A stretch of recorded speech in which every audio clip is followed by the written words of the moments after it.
Bien-aimés dans le Seigneur, amis et connaissances, grande est ma joie de me retrouver en votre présence comme d'habitude pour partager un morceau de vie de la parole vivante. Que la paix, la grâce, l'amour et la joie de Jésus ressuscité vous soient immensément renouvelés.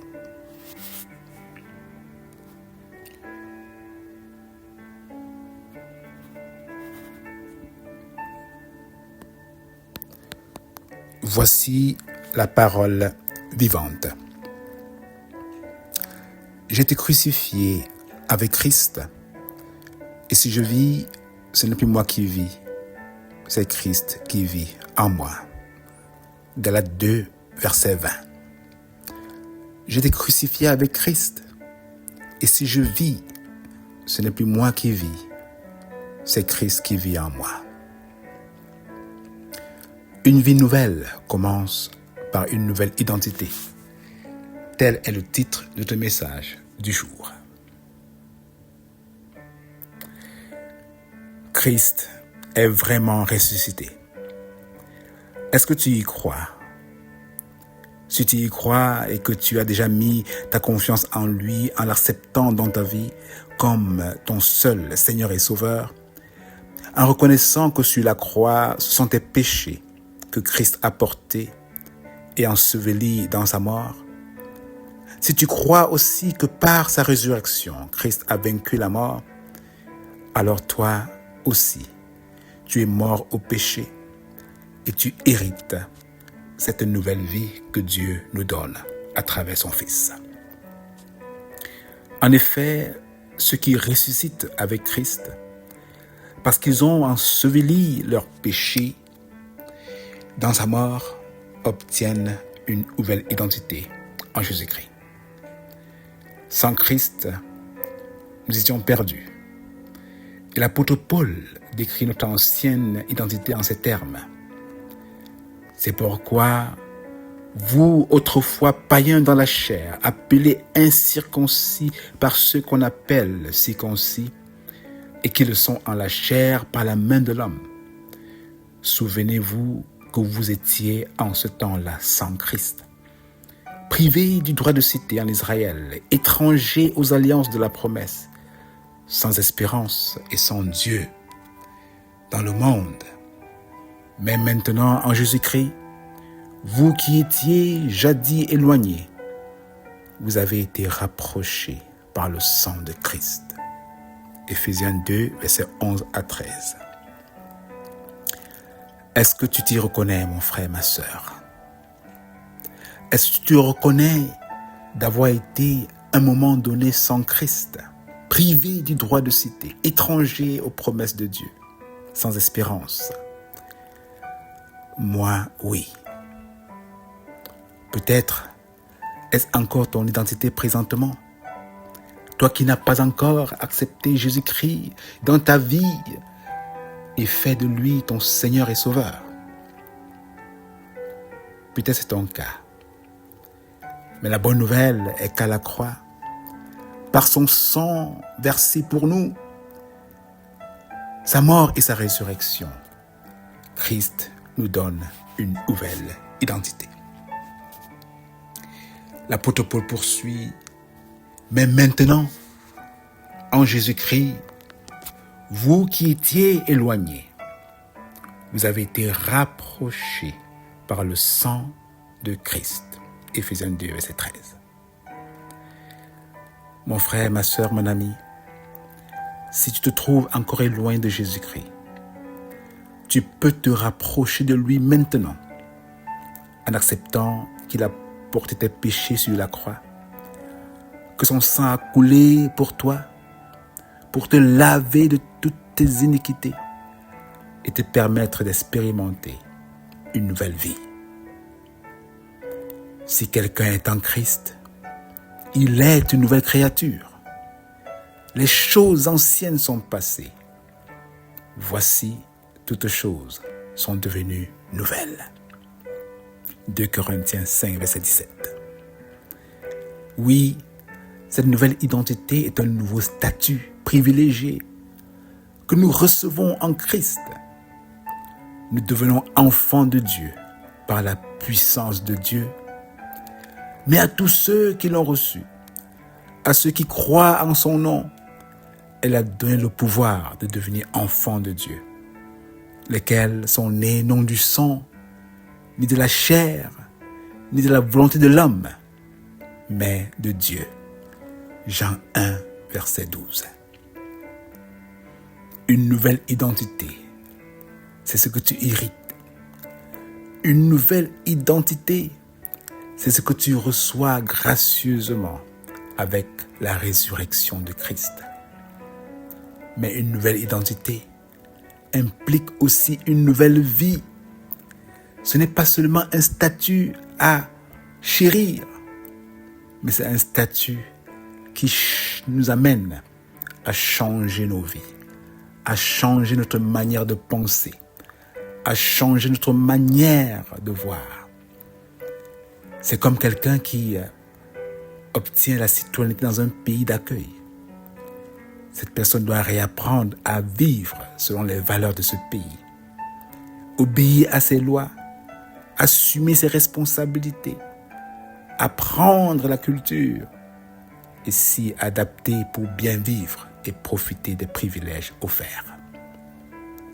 De la même manière, avec notre nouveau statut en Christ, nous devons vivre une nouvelle vie en Christ qui nous accueille dans son royaume. Sinon, notre nouveau statut n'aura pas de valeur.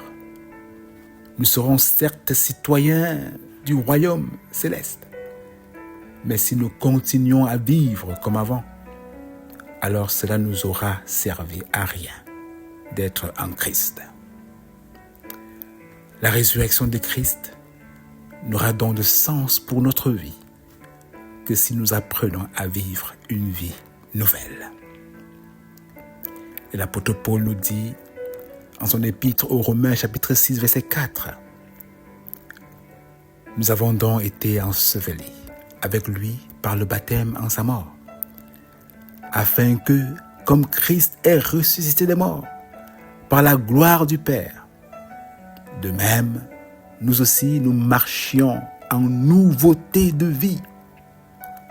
De même, à cause, oui, de Christ ressuscité des morts, nous marchions en nouveauté de vie. Dans ce nouveau statut, l'enfant de Dieu doit laisser Christ vivre en lui. En laissant Christ vivre en nous soumettant à lui et non plus à notre chair et à ses désirs qui nous conduisent au péché, nous nous détachons de l'esclavage du péché. Nous détruisons sa racine en nous et nous enterrons le vieil homme, notre ancienne vie. Et l'apôtre Paul peut dire, j'ai été crucifié avec Christ. Et si je vis maintenant, ce n'est plus moi qui vis, c'est Christ qui vit en moi. Si je vis maintenant dans la chair, je vis dans la foi au Fils de Dieu, qui m'a aimé et qui s'est livré lui-même pour moi. Galates 2, verset 20. Ainsi, nous sommes complètement affranchis pour laisser la résurrection de Christ prendre effet dans nos vies, pour nous transformer complètement et nous permettre d'être la lumière parmi ceux vers qui Christ nous envoie. Voilà mon frère, ma sœur, mon ami, les fondements et les raisons de cet appel à vivre une vie nouvelle à la lumière de la résurrection de Christ. Oui, mais comment pouvons-nous vivre cette vie? Que pouvons-nous faire afin de nous laisser transformer par Jésus-Christ en nous? C'est ce que nous partagerons à la prochaine édition de la parole vivante. Mais d'ici à là, je nous invite à prier.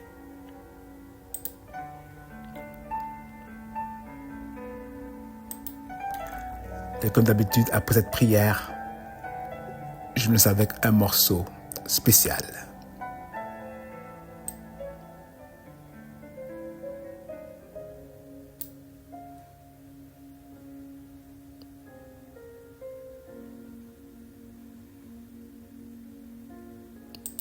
Père, nous te disons merci pour la croix, ce lieu où nous ne voyons pas seulement ton Fils expirer son dernier souffle, mais aussi le lieu où tu inaugures un renouveau profond pour celui qui croit en toi. Ce lieu où tu nous transformes, où tu nous relèves. Ce lieu où ce vieil homme s'arrête pour donner place au nouveau.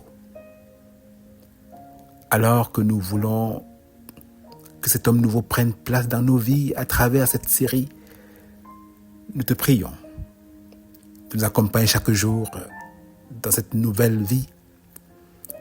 Aide-nous dans ce nouveau statut à mieux te connaître, à mieux t'écouter, à t'obéir, à être transformé et à impacter par toi, en nous, le monde qui nous entoure. C'est au nom précieux de ton Fils bien-aimé Jésus-Christ que nous avons prié. Amen. Sois béni mon frère, sois béni ma sœur, et passe le mot, afin que d'autres aussi, dans leur nouvelle vie, puissent expérimenter les bienfaits de leur nouveau statut en Jésus-Christ. Alors, je vous laisse avec ce chant de Carl Handy, Tu es fidèle. Et à nous revoir à une prochaine édition de la Parole vivante. Soyez bénis, bonne journée et à bientôt. Je compte sur toi, tu renouvelles mes forces, tes promesses sont vraies, ta parole ne faillit pas. Je reste ferme, car tu prends soin de moi.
Ce Dieu reste fidèle et dans votre nouvelle identité en Christ, il ne vous faillira jamais. Soyez bénis, bonne journée et à bientôt.